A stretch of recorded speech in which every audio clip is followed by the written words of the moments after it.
नमस्कार, कलाम अकेडमी के online platform पर आपका स्वागत है। आज हमारा जो टॉपिक होगा वह होगा शब्द रूप का। देखिए, हम पहला जो अपना टॉपिक है वो कंप्लीट कर चुके हैं।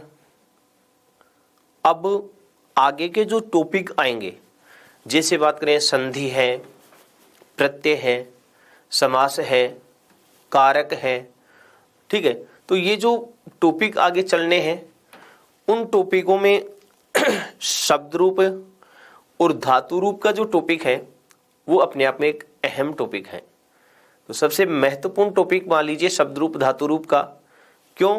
क्योंकि संधि आदि जब आप करते हैं, विच्छेद आदि आप जब करते हैं, तो जहां शब्द रूपों में संधि हो रखी होती है, तो यदि हमें शब्द रूप का ज्ञान है तो हम आसानी से उस शब्द को वहां से तोड़ सकते हैं कि जैसे यहाँ संधि कर रखी है तो यहाँ ये शब्द रूप आया है और इस शब्द रूप में विसर्ग आता है कि नहीं आता है, मात्रा छोटी आती है कि बड़ी आती है, स्वर कौन सा आता है, किस रूप में आता है। तो ये सारे शब्द रूप यदि हमें ध्यान में आ रहे हैं तो हम उनका विच्छेद आसानी से कर लेते हैं।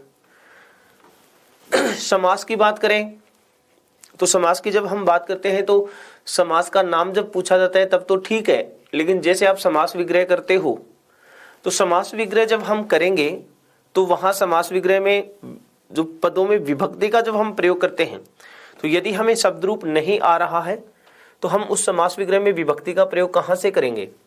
इसलिए समास का जो टॉपिक पढ़े और उसमें हम जो विग्रह करें तो उसमें शब्द रूप काम आना है।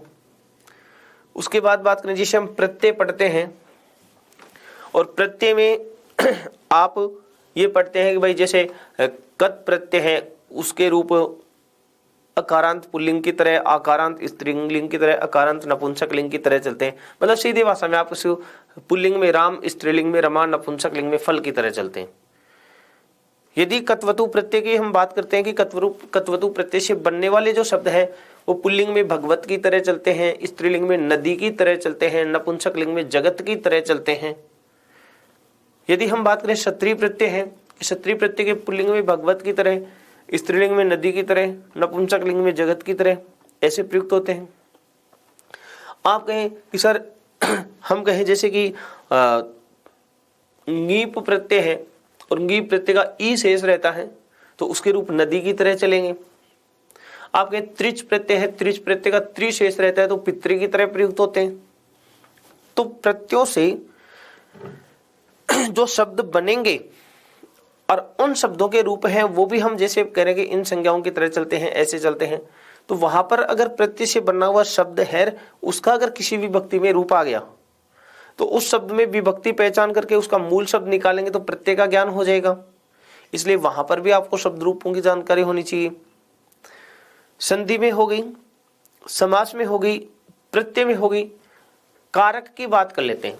कारक का हमारा जो टॉपिक होगा उसमें आप कहें कारक नियम पढ़ेंगे कि इसके योग में द्वितीय विभक्ति आती है, तृतीय आती है, चतुर्थी, पंचमी, जो भी विभक्ति आती है जिस कारक के अनुसार हम जिन सूत्रों के अनुसार विभक्तियों के प्रयोग करेंगे, तो वहां जो शब्द आ रहे हैं उनमें जो विभक्ति आपको प्रयुक्त करनी है, यदि उस विभक्ति का शब्द रूप में वो आ ही नहीं रहा तो उसका प्रयोग हम कैसे करेंगे।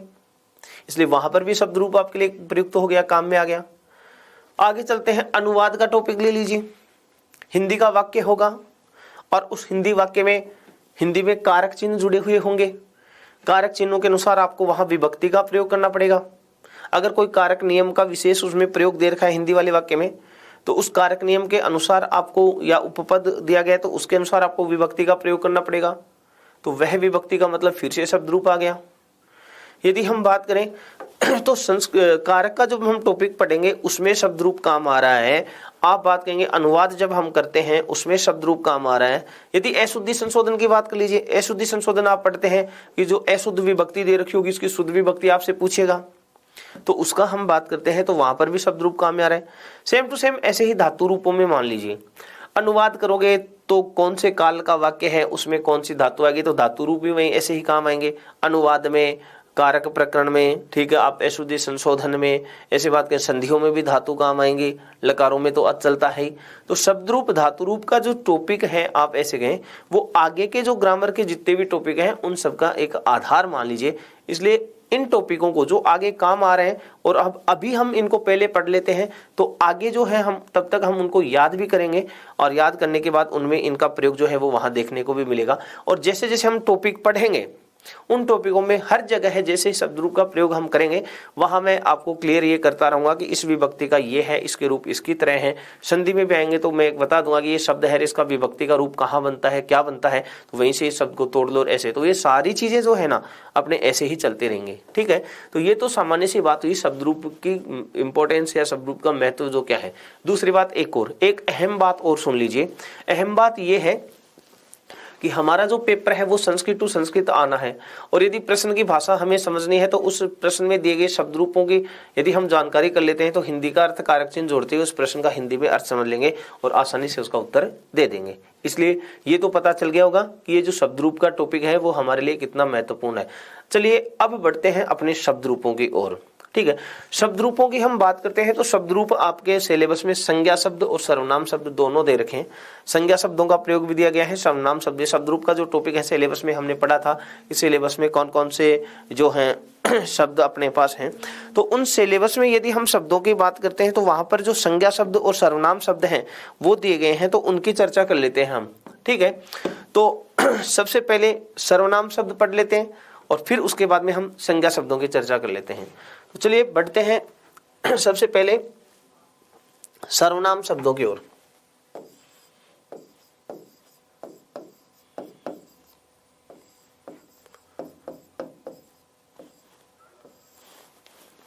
सर्वनाम शब्द संज्ञा के स्थान पर प्रयुक्त होने वाले शब्दों को हम सर्वनाम शब्द कहते हैं।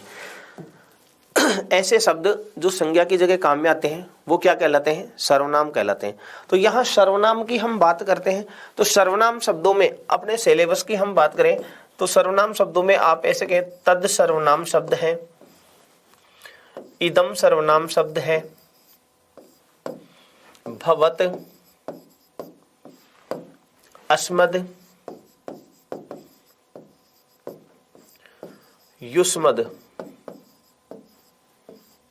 ये दे रखें। लेकिन हम एक बात कहें जैसे कि अनुवाद आदि में आप प्रयोग करेंगे, अनुवाद जब हम पढ़ेंगे उसमें हम बात करें, अशुद्धि संशोधन आदि में हम जब बात करें कारक का पढ़ेंगे तो वहां इनके अलावा और शब्द रूप हैं वो भी तो काम आएंगे ना।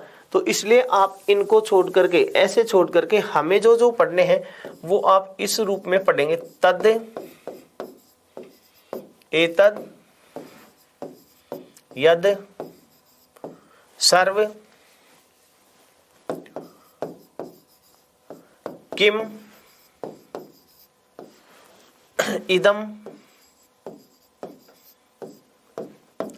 अस्मद। चलो पहले ये लेते हैं, भवत, अस्मद और युष्मद।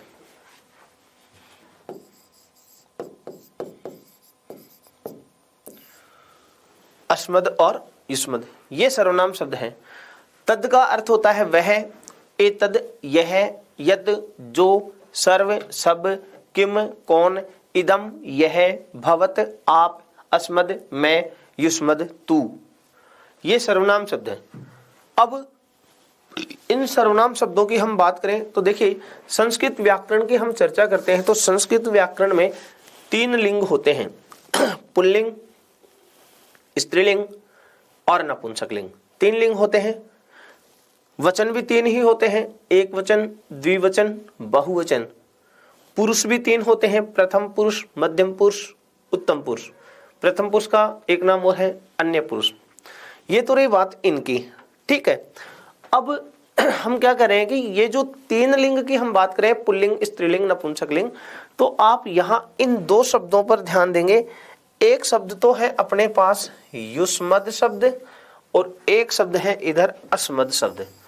अस्मद और युष्मद ये 2 सर्वनाम शब्द ऐसे हैं जो तीनों लिंगों में समान रूप से प्रयुक्त होते हैं। जिस प्रकार आप पुल्लिंग में लिखेंगे उसी प्रकार स्त्रीलिंग में, उसी प्रकार नपुंसक लिंग में। तो याद रखें अस्मद और युष्मद शब्द तीनों लिंगों में समान रूप से प्रयुक्त होते हैं और इनके अलावा बाकी के जो सर्वनाम शब्द हैं वो तीनों लिंगों में अलग अलग रूप से प्रयुक्त होंगे। ये तो बात रही इतनी। अब देखिए तो इसको आप याद ऐसे लिख लीजिए, अस्मद एवं युष्मद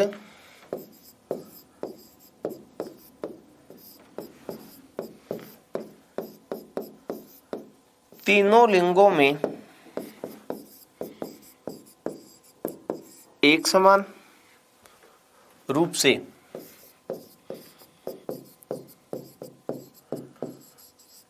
प्रयुक्त होते हैं।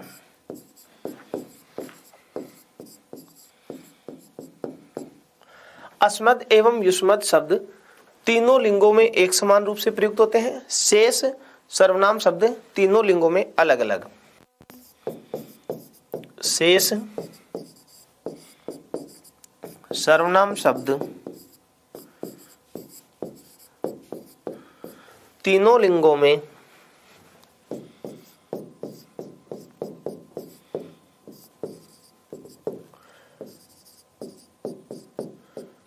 अलग अलग रूप से प्रयुक्त होते हैं।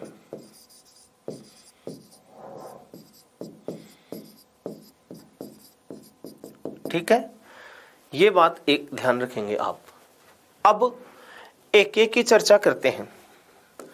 तो देखिए, मैं एक सारे शब्द आपको रटने की जरूरत नहीं है, रटने की सारे की जरूरत नहीं है। हम इन सर्वनाम शब्दों में जितने भी सर्वनामों की हम बात करें, इनमें सिर्फ और सिर्फ 3 शब्द हम पढ़ेंगे और उन 3 शब्दों से मैं संज्ञा शब्द भी बता दूंगा और सर्वनाम भी बताऊंगा। ठीक है, तो आपको विशेष ध्यान रखना होगा कि किस तरीके से विभक्तियां पहचाने, वचन पहचाने। ठीक है, तो एक बार ध्यान देना। सबसे पहले हम बात करते हैं एक तद, एतद, यद, किम, सर्व, इदम, ये शब्द हैं। ठीक है, इनके रूप जो है आप कोई सा एक याद कर लीजिए और उसके समान ही बाकी के रूप चलेंगे। एक शब्द से अन्य जो शब्द हैं उनके रूप हम आसानी से पहचान लेंगे। देखिए, यहां जो तय है ना, अब एतद बनाओगे तो तय से पहले क्या जोड़ देना है? ए। यद बनाएंगे तो तय हटाएंगे, तय के स्थान पर क्या लिख देंगे? ये। किम लिखेंगे तो तय जो है तय के स्थान पर क्या लिख देना है? कै। सर्व जब सब पढ़ेंगे तो जो तय आएगा ना, तद का तय, उस तय को हटाकर तय के स्थान पर सर्व लिख देंगे। ठीक है, और इदम पढ़ेंगे तो जो तय है ना, तय के स्थान पर किसका प्रयोग हो जाएगा? ए का। या आप ऐसे समझ लीजिए, इसमें जो ऐसे समझ लीजिए, इसमें जो तय ये रहेगा, हलंत वाला तय। ठीक है ना, इस तय का हमें क्या कर देना है? लोप कर देना है, और बाकी का जो शेष स्वर है वो रह जाएगा। प्रथमा विभक्ति में, द्वितीय विभक्ति में रूप चेंज होना है, उसकी चर्चा हम कर लेंगे प्रथमा द्वितीय को छोड़कर। प्रथमा द्वितीय को छोड़कर। ठीक है ना। अब वो कैसे हैं समझे नहीं कि सर ये समझ में नहीं आ रहा है, ये तरीका क्या बता दिया कैसे। तो एक बार एक एक शब्दों से मैं समझा रहा हूं, फिर पूरी डिटेल से इन शब्दों की हम चर्चा करेंगे, पढ़ेंगे। देखिए, जैसे मान लीजिए मैं आपके सामने ये लिख रहा हूं,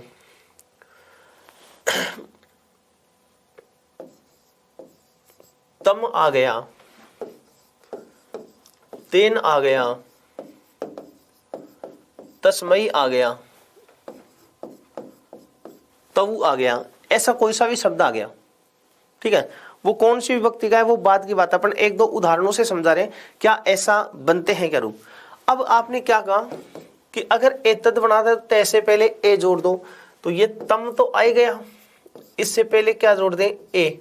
तो जो तम जिस विभक्ति और वचन का रूप है ना, एतम उसी विभक्ति और वचन का रूप है।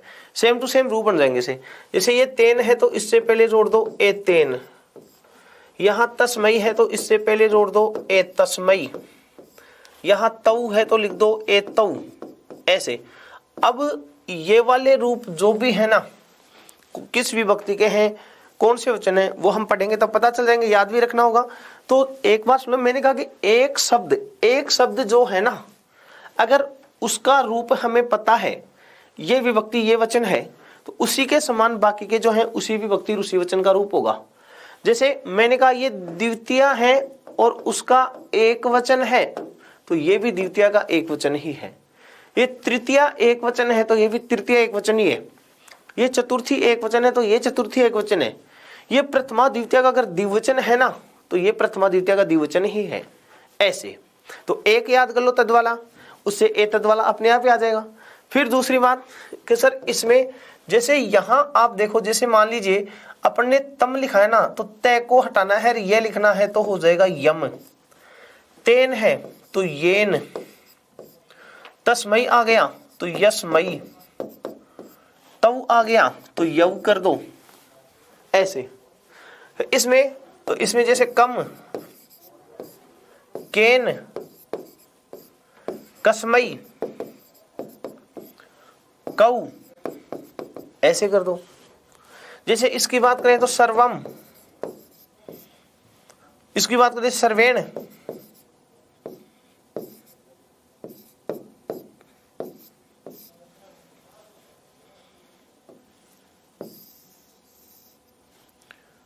सर्वेण, इसके बाद सर्वस्मयी, यहां कर दो सर्वम। तो मैं ये समझाना चाह रहा था कि सर बीच बीच में मैं एक दो उदाहरण ऐसे ले रहा हूं कि जिस तरह एक के रूप चलने वैसे दूसरे के चलने। अब जैसे मान लीजिए इदम की बात करें तो आप ऐसे लिख दोगे, इमम, अनेन, अस्मई, इमौ, ये ऐसे चलते हैं। तो एक से बाकी के तो हम पहचान ही लेंगे, बाकी सबको अलग अलग पढ़ लेंगे, कोई दिक्कत नहीं है। लेकिन ये तो ट्रिक बताई है मैंने, तरीका बताया है कि शब्द रूपों में सारे शब्द रूप पढ़ने के बजाय एक एक दो दो को हम ध्यान से पढ़ लें, उनकी विभक्तियां और वचन याद रख लें, तो बाकी का जो अन्य शब्द आ रहा है, अन्य शब्द जो आ रहा है उसकी यहां आप पहचान कर लेंगे। ठीक है, एक तो ये। दूसरा, एक वचन, द्विवचन और बहुवचन। अब शब्द रूपों में आपने ये पढ़ा, प्रथमा में जो प्रत्यय जुड़ते हैं, सुप प्रत्यय, सु, औ, जस, अम, आउट, सस्य, टा, भ्याम, भिस, ङे, भ्याम, भ्यास, ङसी, भ्याम, भ्यस, ङस्य और आम, ङी,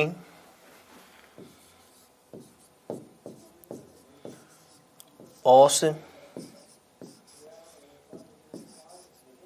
और सुप।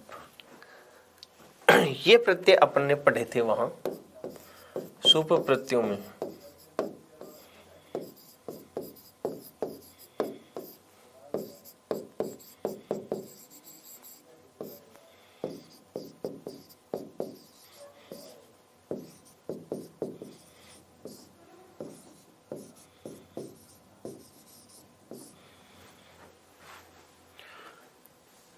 अब देखिए, जो संज्ञा प्रकरण हम पढ़ चुके हैं उसमें सु है, तो सु में जो उ है ना, उसकी इत संज्ञा उपदेश से अज अनुनासिक इत से हो जाती है।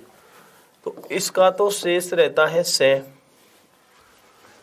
इसका रहता है अस, ये अम, इसका रहता है औ। इत संज्ञा और लोप करने के बाद इसका अस, ठीक है, इसका आ, इसका भ्याम, इसका भिस। अब भिस है, यहां पर भिस है, से का विसर्ग बन नहीं जाता है, वो तो खैर आगे की बात है।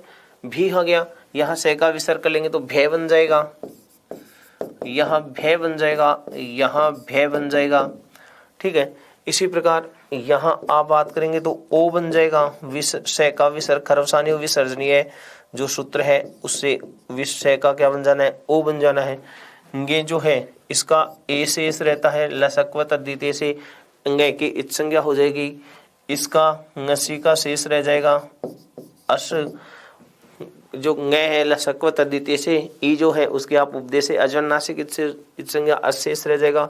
इसका भी शेष क्या रहता है, सॉरी अस, इसका अस शेष रहता है, इसका ई शेष रहता है, ठीक है ना। अब देखिए, मैं आपको ये चीजें इसलिए बता रहा था, इसका सु शेष रहता है कि सर बीच में ये आपके शब्द रूप याद करने में बहुत सी सहायता करते हैं। ये जो सुप प्रत्यय हैं वो शब्द रूपों को याद करने में बहुत सी हमारी सहायता करते हैं।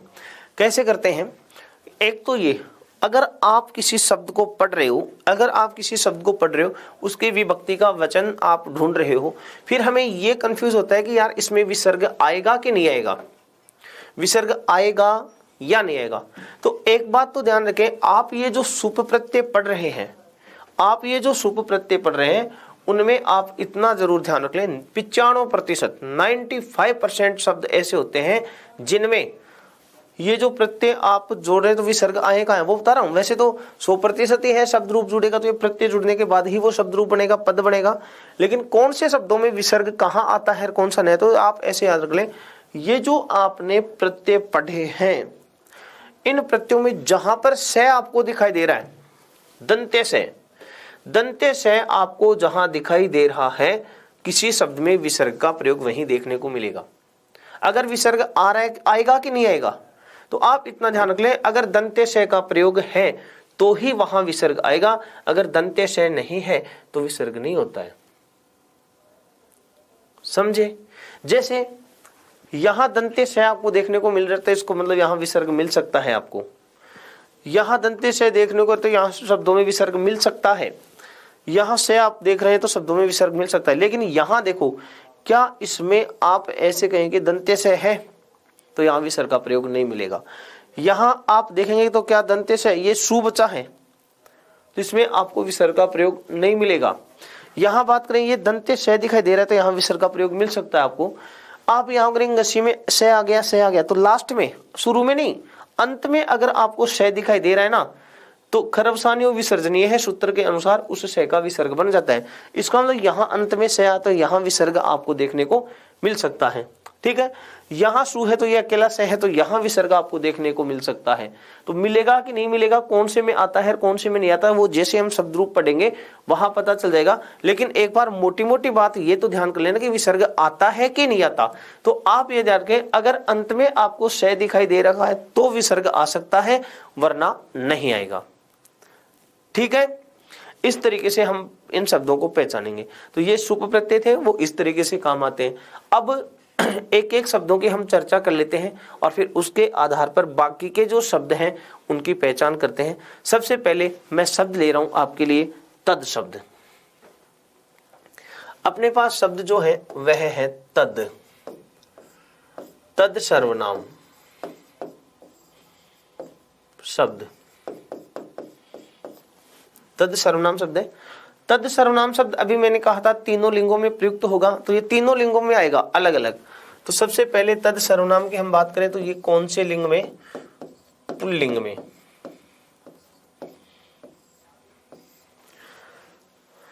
अब पुल्लिंग की यदि आप चर्चा कर रहे हैं तो मैंने आपको ये कहा था पुल्लिंग तीनों लिंगों में अलग अलग आना है। तो सबसे पहले पुल्लिंग की बात करें तो विभक्ति और वचन, विभक्ति और वचन, विभक्ति एक वचन, द्विवचन और बहुवचन। ये कौन से लिंग की हम बात करें? पुल्लिंग की। ठीक है। अब विभक्ति यहां प्रथमा, द्वितीया, तृतीया, चतुर्थी, पंचमी, षष्ठी और सप्तमी। ठीक है, ये विभक्तियां हैं अपने पास। अब इसके रूप चलाते हैं। सबसे पहले तत्शब्द पुल्लिंग के रूप ऐसे आएंगे, सह, तौ, ते, तम, तौ, तान, तेन, ताभ्याम, तई, तस्मै, ताभ्याम, तेभ्य,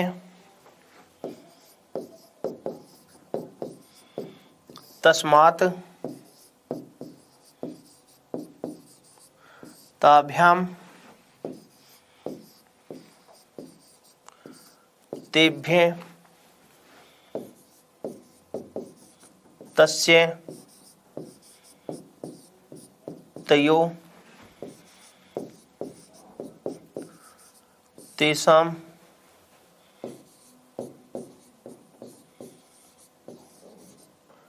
तस्मिन्,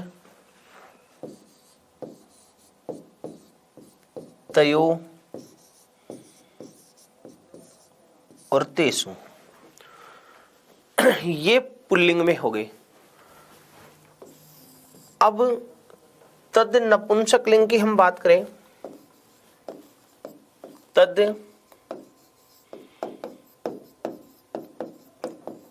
नपुंसक लिंग।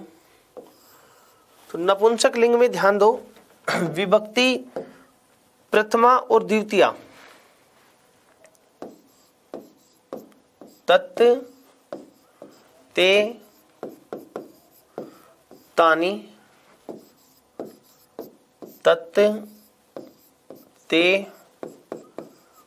तानि। ये कौन सी विभक्ति है? प्रथमा।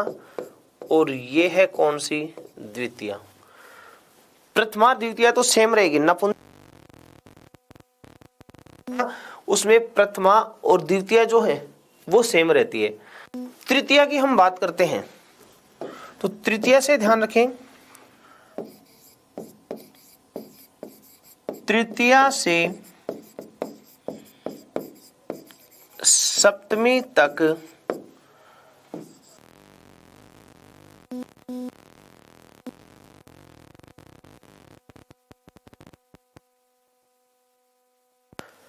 तो ये अपन ने कहा तृतीया से सप्तमी तक। तृतीया से सप्तमी का मतलब है कि जो तृतीया विभक्ति ले रहे हैं यहां से सप्तमी तक, अर्थात ये जो रूप हैं आप यहां इन रूपों की बात करेंगे। तृतीया विभक्ति से सप्तमी विभक्ति तक के जो रूप हैं वो सेम टू सेम ही यहाँ नपुंसक लिंग में प्रयुक्त होंगे। जैसे नपुंसक लिंग का तृतीय विभक्ति का आप रूप बोलोगे तो तेन ताभ्याम तई, चतुर्थी में तस्मै ताभ्याम तई, ऐसे तो सेम टू सेम ये रूप इसमें नपुंसक लिंग में प्रयुक्त होंगे। तो पुल्लिंग और नपुंसक लिंग दो रूप हो गए। अब उसके बाद चर्चा करते हैं स्त्रीलिंग की।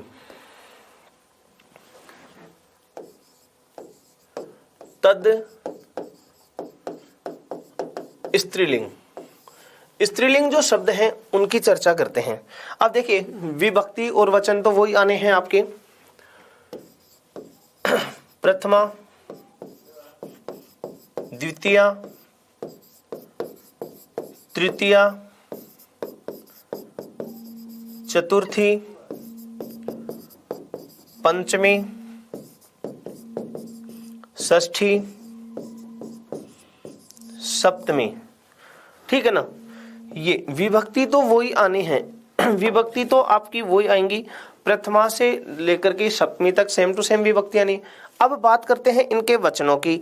वचनों की यदि आप बात करते हैं तो वही एक वचन, द्विवचन और बहुवचन। अब स्त्रीलिंग में रूप कैसे चलना है, तो तद शब्द का स्त्रीलिंग में आप, अच्छा जी, ये विभक्ति प्रथमा में सा, ते, ता, ये एक वचन हो गया, ये द्विवचन है, तो ये कौन सा वचन है, बहुवचन। विभक्ति और वचन तो सेम आनी है, रूप ऐसे आएंगे सा, ते, ता। द्वितीय में चलोगे, ताम, ते, ताहा। तृतीया, तया, ताभ्याम, ताभी।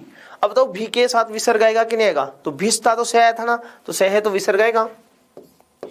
ताभी, यहां, तस्यै, ताभ्याम, ताभ्ये। पंचमी में तस्याः, ताभ्याम और ताभ्ये। षष्ठी में तस्याः, तयोः और तासाम। सप्तमी की हम बात करेंगे तो तस्याम, तयो और तासु। ये स्त्रीलिंग के रूप हो गए तद शब्द के। ठीक है, तो तद शब्द पुल्लिंग हो गया, तद शब्द नपुंसकलिंग हो गया, तद शब्द स्त्रीलिंग हो गया। अब यहाँ कोई दो चार विशेष बातें हैं, उनकी चर्चा करते हैं आगे के शब्दों में जो काम आएंगे आपके। एक तो इस बात का ध्यान दें आप, कहीं पर तो दंते से आ रहा है और कहीं पर मूर्धन्य से आ रहा है। दंते से और मूर्धन्य से का प्रयोग कहाँ होता है, कहाँ पर दंते से लिखे, कहाँ पर मूर्धन्य से लिखे। शब्दों में दंते से कहाँ आएगा, मूर्धन्य से का आएगा। ऐसे ही धातु रूप जाएंगे, उसमें दंते से का प्रयोग करें, मूर्धन्य से का करें। ये कंफ्यूज रहते हैं, तो कुछ नहीं है, सरल सा ध्यान रखें। देखिए मैं बताऊं आपको, देखो यहां देखो, ये दंते से आ रहा है और आप इधर देखेंगे यहां पर ये, सॉरी वो मूर्धन्य से था और ये दंते से है। ठीक है, ये मूर्धन्य से है और ये दंते से है। अब दंते से और मूर्धन्य से जो है वो कहां पर प्रयुक्त होते हैं, इसके विषय में चर्चा करते हैं। तो पहले आप दंते से की ध्यान दें, जहां दंते से लिखा है उससे ठीक पहले वाला स्वर ढूंढे। दंते से ठीक पहले आपको लिखा हुआ मिलेगा आ, यहां आपको लिखा हुआ मिलेगा क्या, आ। देखो तासाम, तासु में आ है, अगर आ नहीं है ना तो फिर मिलेगा ए। देखो तस्य में दंते से आ रहा है ना, उससे पहले देखो ए। तो आप दो स्वर याद रखेंगे, एक तो ए और एक हो जाएगा आ। ए और आ के साथ, ए और आ के साथ तो कौन आता है, दंते से आता है। और ए आ को छोड़ करके अगर कोई स्वर आ जाए, ए आ से भिन्न स्वर है, तो आप ऐसे लिख दें ए या आ, ए या आ से भिन्न।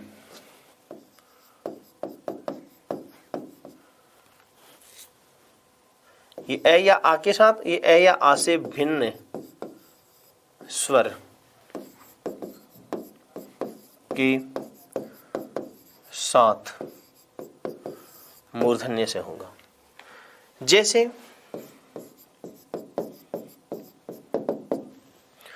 अपन ने कहा अस्मद, तो यहां देखो ये ए है तो ए के साथ में ए आ गया तो उसके साथ में दंते से हैं। अभी कहा युष्मद, तो यहां पर ये क्या आया है ऊ, और ऊ है तो यहां देखो ये मूर्धन्य से है। समझ में आ गया ना। ऐसे ही अपन बात करें तासु, यहां देखो आ है, आ के कारण दंते से हैं। तासु में आ के कारण दंते से हैं। इसी प्रकार ऐसे कहा तेसु, तेसु, तो यहां पर क्या आया है ए, और ए के कारण क्या है मूर्धन्य से है। तो मैं ये समझाना चाह रहा था ए और या आ दोनों में से कोई सा है तो उसके मतलब दंते से ठीक पहले, शुरू में नहीं, जस्ट पहले, दंते से जस्ट पहले देखें ए या आ मिले तब तो आप दंते से करो, और ए आ के अलावा अगर स्वर आ जाए तो फिर वहां मूर्धन्य से कर दो। ऐसा का ऐसा रूप ही आपको धातु रूपों में देखने को मिलता है। जैसे मैं उदाहरण लिख रहा हूं, समझना। ये उदाहरण लिखा मैंने पठसी, और एक उदाहरण आ गया जैसे करोसी। ठीक है। अब पठसी में यहां क्या है ए, तो यहां आ गया दंते से। करोसी में यहां देखो आ, यहां है ओ, यहां पर देखो मूर्धन्य से आ गया। ऐसे तो धातु रूपों में भी यही नियम लागू होता है। और कोई एग्जांपल ले लेते हैं। जैसे मान लीजिए मैं आपके सामने ये लिख लूं दा क्षति, और एक ऐसे लिख दें पठिष्यति। दोनों के दोनों रूप लिट लकार के हैं। ये दास्यति भी लिट लकार का है, पठिष्यति भी लिट लकार का है। अब कंफ्यूज होते हैं कि लिट लकार में मूर्धन्य से आना है कि दंते से आना है। तो भाई घबराओ मत, सीधा सा ए आ को पहचान लो। यहां देखो क्या लिखा है आ, और आ साथ में है तो यहां आएगा आपका दंते से। और यहां देखो क्या है ई है, ई है तो यहां देखो मूर्धन्य से। ठीक है। ऐसे ढूंढेंगे आप। तो दंते से और मूर्धन्य से का प्रयोग कहाँ होना है, एक तो ये चीज ऐसे पहचान लेना। ये चीज छोटी छोटी ऐसे लगती हैं, लेकिन ये आपके एग्जाम में, आपके पेपर में आपको बहुत अधिक फायदा देने वाली है। तो हर कोई आपको ऐसे यहाँ नहीं बताता। हम रट लेते हैं ये है वो है, तो रटो मत। कितने एक शब्द रटोगे, पहचानो कौन सा। कंफ्यूज हो जाते हैं कई बार, सर 2 ऑप्शन तो मैंने छांट लिए, 2 में मैं कंफ्यूज हो गया, ये पता नहीं चला वहां दंते से आना था कि मूर्धन्य से, इसमें हम 2 में कंफ्यूज हो गए। अरे भाई सीधा सा याद रखो, ए आ मिले तो दंते से कर दो, इनके अलावा मूर्धन्य से कर दो। अब जैसे इसमें कंफ्यूज वाली बात नहीं है। अब आ गया लिट लकार का रूप है, हाँ मूर्धन्य से आता है, दंते से आता है, आएगा कौन सा, कंफ्यूज हो गए। तो जहां से आ रहा है उससे पहले वाला स्वर चुन लो। अब आपने देखा यहाँ आ रहा है तो दंते से आ गया, इधर देखा ई आ रहा है तो दंते से नहीं आएगा, मूर्धन्य से आएगा। ऐसे वहां उत्तर चुनेंगे, और ये आपके लिए बहुत फायदेमंद बात है। ये तो रही किसकी बात, से की। इसी प्रकार शब्द रूपों में, धातु रूपों में आपको जो है न और ण जो आता है उसका भी प्रयोग देखने को मिलता है। न और ण का प्रयोग, तो उसकी भी चर्चा करते हैं। अब देखो एक तो आता है न और एक आता है ण। ठीक है। तो सिर्फ आप एक पहचान लीजिए, ण। ण का प्रयोग कहां होता है वो ढूंढना है। रसाभ्याम नोण समान पदे अटकुपवाग नुम व्यवायेपी वार्तिक है। तो कैसे, आप सीधा सीधा ये याद रखो, अगर कोई शब्द आ रहा है उस शब्द में या तो री या रे या से। अगर शब्द में री रे से, ये मोटी मोटी ट्रिक है वो पहचान रेपन। यदि शब्द में री रे से मिल जाए तो फिर आप उसमें शब्द रूप जैसे ही चलाएं तो जो न होता है न के स्थान पर क्या हो जाएगा, ण हो जाएगा। न के स्थान पर ऋण, मतलब आप यहां ण का प्रयोग करेंगे। न जो होगा पहले से वो न बदलेगा किसमें, अण में, ये ध्यान रखेंगे, न के स्थान पर। तो आप इसको ऐसे कह दें,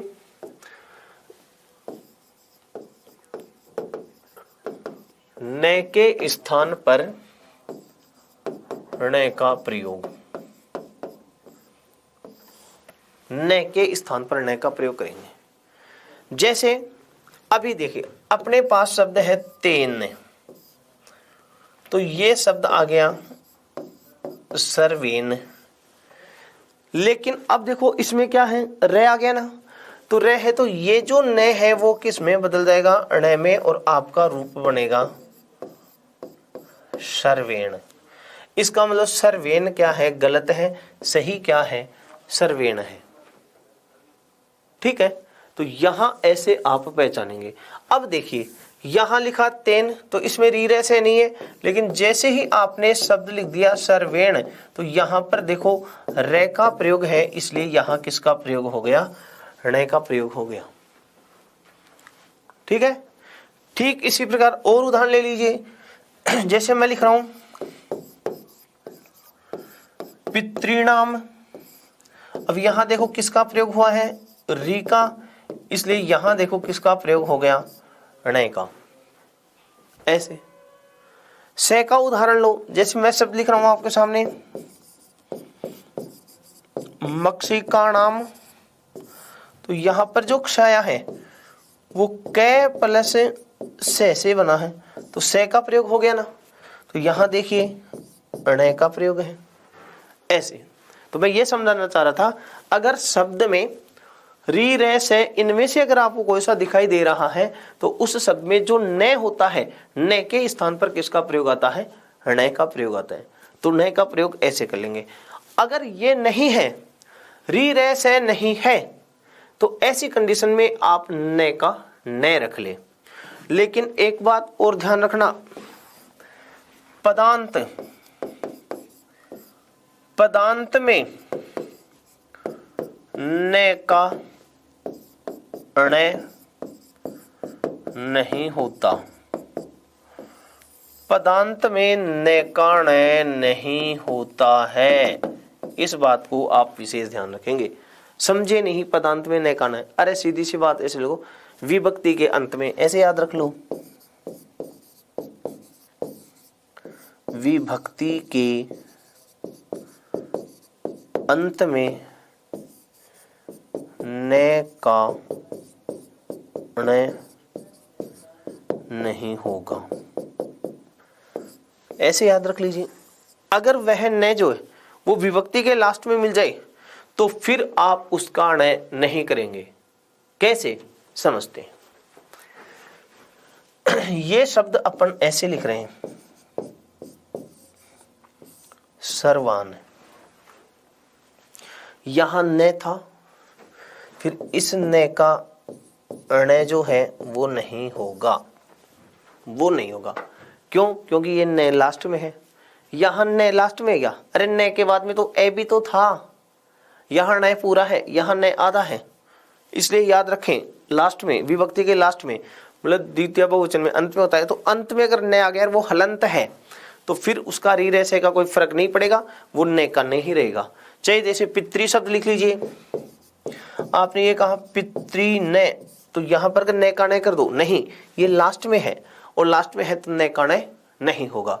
ये चीज भी आपके काम आएगी। तो न तो कहां करेंगे, री रे से होंगे तो न कर देंगे, और अगर लास्ट में आ गया तो फिर वो न का नहीं रह जाएगा, और री रे से नहीं है तो फिर न का प्रयोग करेंगे। ठीक है, तो ये चीजें कुछ हैं जो आपको शब्द रूपों में काम देंगी, तो इस तरीके से आप वहां पहचानेंगे। अब पहला शब्द हो गया अपना तद शब्द, उसके बाद दूसरे शब्द पर चलते हैं। अब मान लीजिए मैं आपके सामने शब्द की बात कर रहा हूं, जैसे एतद शब्द है, ठीक है, अपन कहे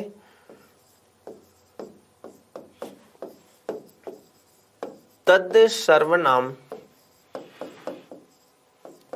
शब्द से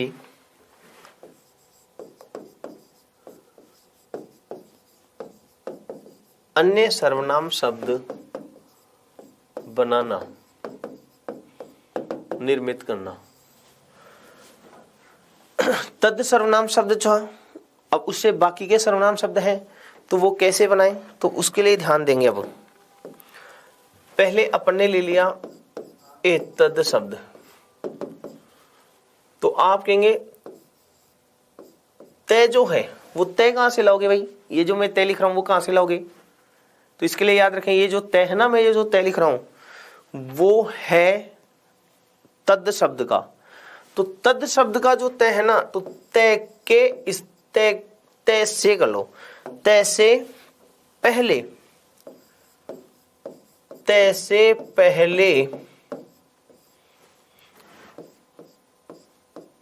ए जोड़कर, तय से पहले ए जोड़कर ए तद बन जाएगा। जैसे ऑप्शन, ये उदाहरणों से समझो। अपने पास था ए सह, ए तव, एते, ठीक है। वहां तद में आपने क्या लिखा था, सह, तव और ते, ये लिखा था ना, ये तद है। अब बनाना है क्या, ए तद। तो मैंने ये कहा ए जोड़ दो, ए जोड़ते ही ए तद बन गया। अब इस शय पर चलते हैं। इस शय की आप बात करेंगे तो इस शय पर अपन ने ये कहा कि यहां देखो दंत, इस शय से पहले ए या आ है क्या, नहीं, ये तो ए है, तो ए है तो ये दंते से किस में बदल गया, मूर्धन्य से में, और रूप हो गया ए से। तो इस तरीके से आप यहां शब्द रूप बनाएंगे। तो तद वाले, तद का जो तय है उस तय से पहले क्या जोड़ देंगे, ए, और ए जोड़ करके रूप बना लेंगे किसके, ए तद के, ठीक है।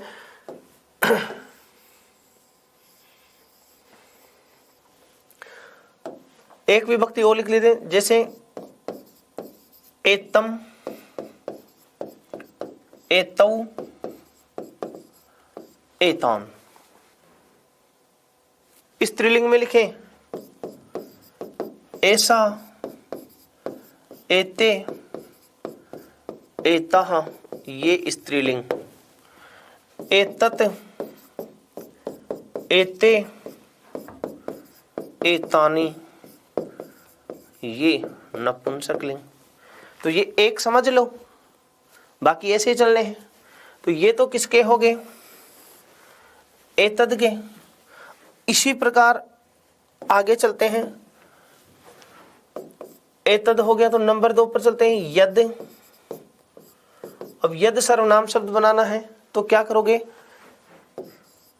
तय जो है, तय के स्थान पर यह लिखकर,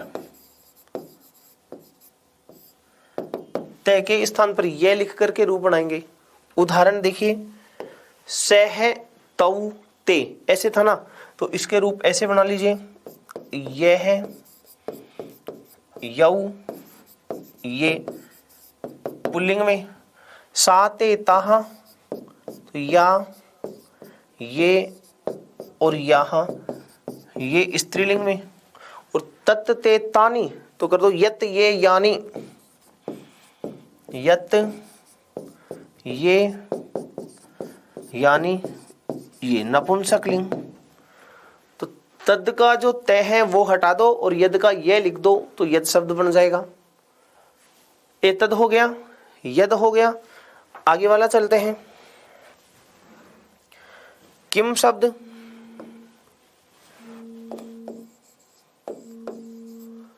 किम जो शब्द है, किम शब्द की हम बात करें तो किम शब्द में आप कहेंगे, किम शब्द में तय के स्थान पर आपको, तय के स्थान पर क्या लिख देना है, कै, लिखकर, तय के स्थान पर कै लिख करके फिर शब्द बनाना है। उदाहरण देख लीजिए, जैसे कह, कौ, के, का, के, कहा। यहां नपुंसक लिंग में ऐसे हो जाएगा किम, के और कानी, ये पुल्लिंग में, ये स्त्रीलिंग में, ये नपुंसक लिंग में। तो किम शब्द हो गया। अगला शब्द लेते हैं, अपने पास शब्द है सर्व शब्द।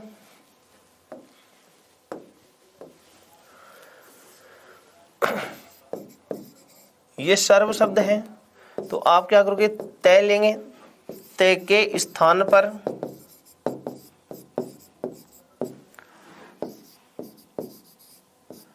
सर्व लिखकर,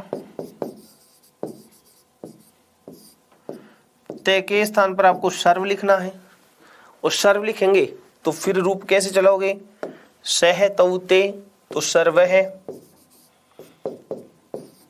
सर्वौ, सर्वे। स्त्रीलिंग की हम बात करते हैं तो स्त्रीलिंग में ऐसे लिख दो, सर्वा, सर्वे, सर्वाः। नपुंसक लिंग की हम बात करें तो सर्वम, सर्वे, सर्वाणि। ये हो गया पुल्लिंग, ये स्त्रीलिंग, ये नपुंसक लिंग। अब ने के कारण, रे के कारण ने का क्या हो गया, णय। तो किम शब्द उसी की तरह तद की तरह हो गया, सर्व शब्द है वो भी तद की तरह हो गया। आपने इससे पहले एतद शब्द कहा, वो भी सर्व की तरह है। यद शब्द है वो भी सर्व की तरह है, और तद शब्द है वो तद खुद है। तो चलिए अब बात करते हैं इदम शब्द की। इदम शब्द की हम बात करें तो यहां ध्यान देंगे, इदम का पुल्लिंग, इदम पुल्लिंग में वही विभक्ति, एक वचन, द्विवचन और बहुवचन, इनकी चर्चा करें। अब रूप कैसे लिखोगे,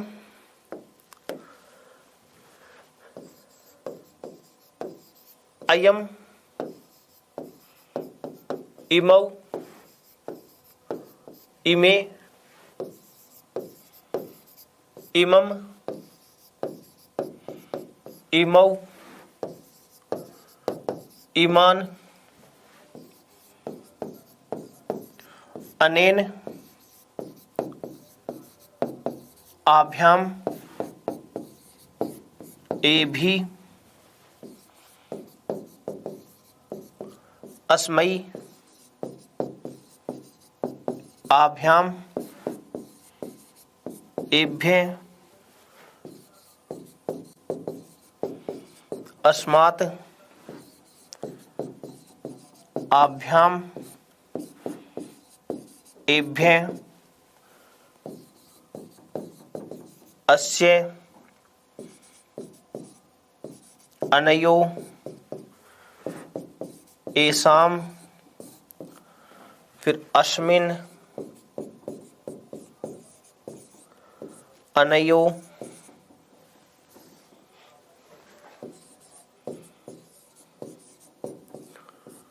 और एसु। ठीक है, ये आपने बात करी इदम शब्द के पुल्लिंग की। विभक्तियों की बात करें तो ये प्रथमा के रूप हो गए, ये द्वितीया हो गई, इसी प्रकार तृतीया, चतुर्थी, पंचमी, षष्ठी और सप्तमी। ठीक है ना, इस तरीके से आप यहां इदम शब्द के पुल्लिंग के रूप। अब देखो मैंने क्या कहा था कि वो तय, देखो प्रथमा में, अब देखो एक रूप चेंज हो रहा है ना, ये वाला, बाकी के उच्चारण वैसे हो रहे, सह तौ ते, तम तौ तान, तेन ताभ्याम, एक ये बदला है तई, तस्मै ताभ्याम तेभ्य, तस्मात् ताभ्याम तेभ्य, तस्य तयो तेषाम, तस्मिन् तयो तेषु, ऐसे आ रहे। स्त्रीलिंग की हम बात कर लेते हैं, इदम स्त्रीलिंग, इदम स्त्रीलिंग की हम बात करेंगे तो इसमें रूप आपको देखने को ये मिलेंगे, इयम, इमे, इमाह, इमाम, इमे, इमाह, अनेन, आभ्याम, आभि, अस्यै, आभ्याम, आभ्य,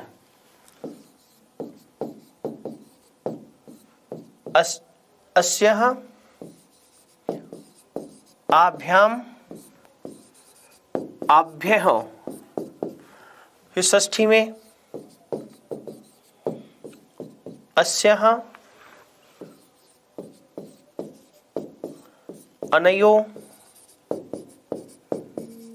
आसाम। और सप्तमी में अस्याम, अनयो और आसु। ये यहां पर आपको देखने को मिलेंगे स्त्रीलिंग में। अब नपुंसक लिंग की हम बात करते हैं। नपुंसक लिंग की यदि हम बात करें तो नपुंसक लिंग में एक बार ध्यान देना, नपुंसक लिंग जो शब्द है उसमें रूप आपके ऐसे आएंगे, इदम के नपुंसक लिंग, इदम नपुंसक लिंग, इदम, इमे, इमानी, इदम, इमे, इमानी, इदम, इमे, इमानी। ये प्रथमा और ये द्वितीया शेष पुल्लिंग के समान, शेष रूप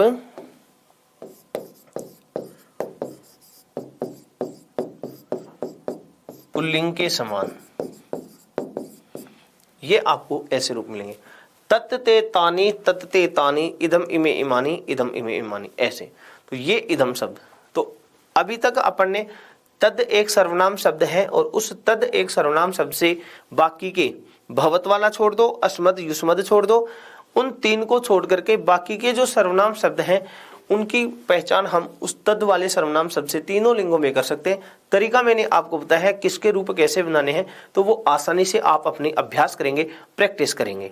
ठीक है, तरीका बता दिया। ए तद शब्द अगर बनाना है, मैंने उदाहरण देकर के बनाने हैं, तद वाले रूप तीनों लिंगों में लिख दिए हैं। इनके आधार पर ए तद बनाओगे तो तय से पहले ए जोड़ लो, फिर वहां ए तद शब्द का निर्माण कर लो। यदि यद शब्द आपको लिखना है तो तय तद में जो तैयार है उसको हटा दो और उसकी जगह ये लिख दो, आगे के स्वर मात्राएं जो भी लगे हैं वो सेम टू सेम लगा दो, यद शब्द बना लो। ठीक इसी प्रकार किम शब्द बनाएंगे, सर्व शब्द बनाएंगे, इदम शब्द मैंने आपको तीनों लिंगों में लिख दिए। तो बाकी के जो तीन शब्द अपन ने जो छोड़े, ए तद, किम, सर्व और यद, ये जो चार शब्द हैं उनके उदाहरण ले लेकर के मैंने आपको समझा दिए। वो अपना अभ्यास हम खुद करेंगे इस तरीके से, क्योंकि जो कार्य हम खुद कर लेते हैं उसको हम कभी नहीं भूलते। इसलिए खुद प्रैक्टिस करो और फिर बाकी के ऐसे जो शब्द आ रहे हैं उनसे आप पहचान करो। अपनी अगली जो क्लास होगी उस अगली क्लास में बचे हुए जो सर्वनाम शब्द हैं उनकी चर्चा करेंगे और ये जो सर्वनाम शब्द अपने ने पढ़े हैं इन सर्वनाम शब्दों से संज्ञा शब्द जो होंगे, जैसे स्वरांत अजंत संज्ञा शब्द आते हैं ना, उनकी पहचान विभक्तियों से कैसे करें, वो जो अपनी क्लास होगी उसमें इनकी चर्चा करेंगे। जय हिंद, जय भारत।